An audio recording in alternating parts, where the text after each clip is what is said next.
আজকে কাঁচা আম পুড়িয়ে শরবত করব। সামান্য একটু সর্ষের তেল মাখিয়ে নিচ্ছি।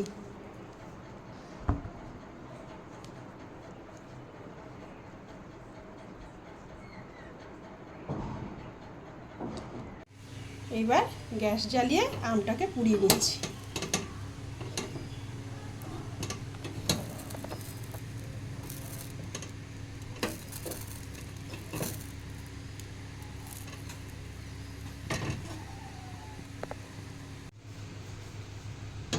এবার উল্টে দিচ্ছি।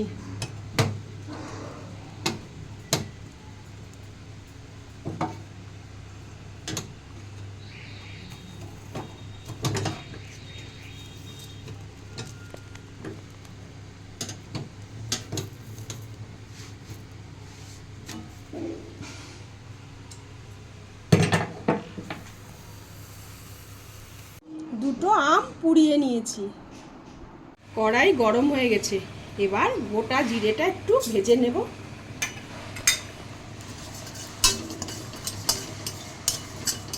জিরে ভাজা হয়ে গেছে, এবার ভাজা জিরেটা গুঁড়ো করে নেব।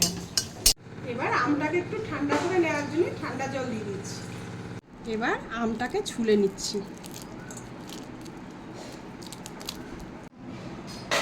আমটাকে ছুলে নিয়েছি।